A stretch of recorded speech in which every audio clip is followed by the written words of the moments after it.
கேப்டனுக்கு என்ன சார் ஆச்சு? இப்போ நாங்கள் ஜென்ரலாக நாங்கள் இல்லை பொதுவாக ஆடியன்ஸ் எல்லாருமே அவரோட ஒரு ஒரு ஒரு ஒரு பீரியடில் கோர் பாலிடிக்ஸில் ரொம்ப தீவிரமாக செயல்பட்டுக்கிட்டு இருந்தார். திடீர்னு ஒரு டைமில் யாருமே எதிர்பார்க்காத இடத்துல அப்படியே அது முடங்கிருச்சு. அப்புறம் தான் கொஞ்சமாக உடல்நிலை சரியில்லை அப்படின்ற மாதிரி. உடல்நிலை சரியில்லைனால தான் முடங்கவே ஆரம்பிச்சு. ஆமாம், இல்லை அதுதான் அந்த தகவல் பின்னால் தான் வந்தது. என்ன நடந்தது? ஏன்னா அவ்வளோ ஆக்டிவாக இருந்த ஒரு மனிதர்.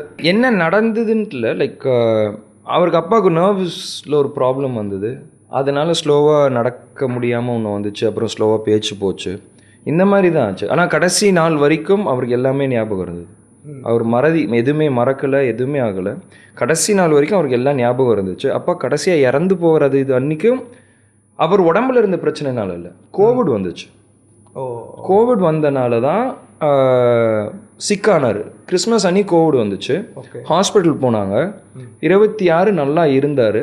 கோவிட்லேருந்து ரிகவர் ஆக ஆரம்பிச்சார். 27 அம்மாகிட்ட எந்திரிச்சு பேசினாருன்னா கையசைச்சு அதெல்லாம் பண்ணார். அம்மா கூட தான் நார்மலாக இருந்தாங்க. நான் 27 வர வேண்டியது என்னோட ஃப்ளைட் கேன்சல் ஆகி நீங்கள் இப்போ ஊரில் இல்லை, நான் இன்னொரு ஒர்க் விஷயமா நானும் அண்ணன் பாம்பேயில் இருந்தோம்.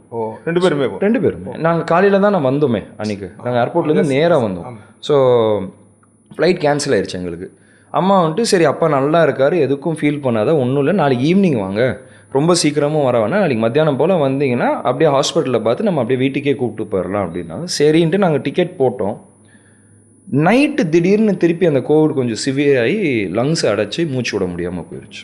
அப்போ டாக்டர்ஸ் என்ன சொன்னாங்க? டாக்டர் ஆக்சுவலாக ஓரளவுக்கு ப்ரெஸ்கிரைப் பண்ணியிருப்பாங்க இல்லையா? அது ஒன்றும் அது நம்ம கோவிட் திடீர்னு இல்லை, ஏன்னா அப்பா ஏற்கனவே சிக்காக இருக்கார் இல்லையா, வீக்காக இருக்கார். ஸோ கோவிட் அக்ரவேட் ஆயிடுச்சுன்னா நம்ம எத்தனையோ பேர் இருக்கிறது அவங்க ஏதாவது அட்வைஸ் பண்ணி இப்போ ஹாஸ்பிட்டலில் தான் இருந்தார், வீட்டுக்கு போலியே, ஹாஸ்பிட்டல்லே தான் இருந்தார், ஐசியூவில் தான் இருந்தாருன்னு நினைக்கிறேன், அங்கே தான் இருந்தார். ஸோ ஏன்னா எப்பயுமே அப்பாவுக்கு இந்த மாதிரி ஏதாவது இருந்தால் ஜென்ரலாகவே ஐசியூவில் தான் வைக்கிறது, எதுவாக இருக்கட்டும். லைக் சின்னதாக இருந்தாலும் சரி பெருசாக இருந்தாலும் சரி ஒரு சேஃப்டி மெஷருக்காக ஐசியூலேயே வச்சிடுறது. ஸோ ஐசியூவில் தான் இருந்தார். பட் யாருனாலையுமே ஜட்ஜ் பண்ண முடியல. திடீர்னு ஓவர் நைட் வந்துச்சு. டாக்டர்ஸ் எவ்வளவோ போகிறான்னாங்க. நைட் 12 மணிலேருந்து 3-4 மணி வரைக்கும் நினைக்கிறேன். ரொம்ப நேரம் போகிறான்னாங்க, எப்படியோ கொண்டு வர அந்த இதை கட் பண்ணணுன்னு. பட் முடியல.